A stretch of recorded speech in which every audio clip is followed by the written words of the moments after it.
পেশায় তিনি সরকারি বিদ্যালয়ের শিক্ষক। তাঁর হাত ধরেই ছাত্রছাত্রীরা আসল মানুষ হওয়ার পাঠ শেখে।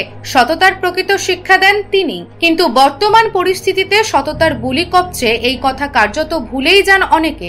সমাজে চোখ মেললেই তার নজরে পড়ে সবারই, কিন্তু এখনো যে সমাজে প্রকৃত ভালো মানুষ রয়েছেন তার চোখে আঙুল দিয়ে দেখিয়ে দিলেন খানাকুলের গণেশপুর প্রাথমিক বিদ্যালয়ের শিক্ষক নীলকান্ত দলুই। তার সততার কীর্তি এখন লোক মুখে ফিরছে।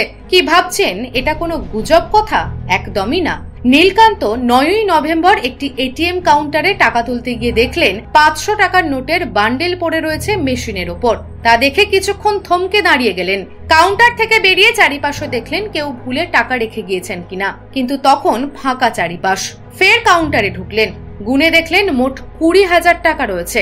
ভালো করে ব্যাগের ভেতরে সেই টাকা রাখলেন নীলকান্ত বাবু, মেটালেন নিজের কাজ।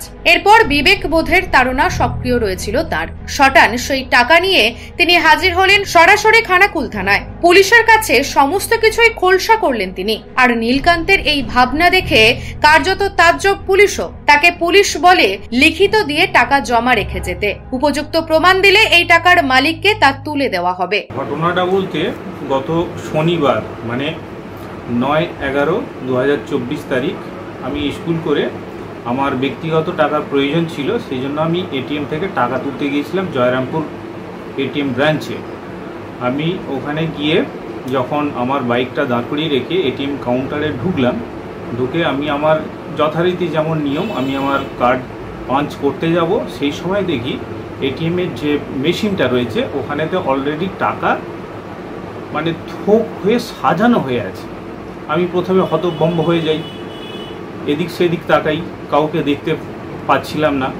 কি করব ভেবে উঠতে না পেরে আমি প্রথমে টাকাটা ওখান থেকে তুলে আমি টাকাটা গুনে দেখি, ওখানে দাঁড়িয়েই গুনতে আমি 40টা 500 টাকার নোট, অর্থাৎ মোট 20,000 টাকা আমি ওখান থেকে পাই। তৎক্ষণাৎ আমি কি করব ভেবে উঠতে না পেরে আমি একবার ভাবলাম ব্রাঞ্চে যোগাযোগ করি, কিন্তু সেদিন ছিল শনিবার, সেকেন্ড স্যাটারডে, সেই জন্য ব্যাংক ছুটি ছিল। আমি সঙ্গে সঙ্গে করলাম কি খানাকুল থানায় দ্বারস্থ হই এবং সেখানে গিয়ে পুরো ঘটনাটা জানানোর সঙ্গে সঙ্গে ওনারা যেটা আমাকে পরামর্শ দিলেন, আপনি একটা অ্যাপ্লিকেশান দিন এবং নোটগুলোর নম্বর সহ লিখে আমাদের কাছে জমা দিন। আর আমিও চাইছিলাম যে যিনি প্রকৃত এই টাকার মালিক উনি যেন ফেরত পান, কারণ আমি পেশায় একজন শিক্ষক।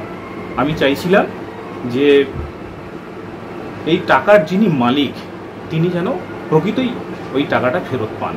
নীলকান্তর কথায় 9ই নভেম্বর ব্যাংকে এই ঘটনা ঘটেছে। আমার ধারণা কেউ হয়তো পড়াশোনা বা চিকিৎসার জন্য এই টাকা মাথার চাপে ফেলে রেখে চলে গিয়েছে। একজন শিক্ষক হয়ে কর্তব্য পালন করেছি, তাই থানায় লিখিত সহকারে টাকা জমা দিয়ে এসেছি। এখন গোটা বিষয়টি পুলিশ দেখছেন। সমাজে সব রকম হয়তো কাজকর্ম চলছে, এর মাঝখানেই চুরি, ডাকাতি, ছিনতাই সবই চলছে। আমি একজন শিক্ষক, মানবিকতা আগে আমার। আমি যদি এই জায়গায় থাকতাম এই টাকাটা কার প্রয়োজন?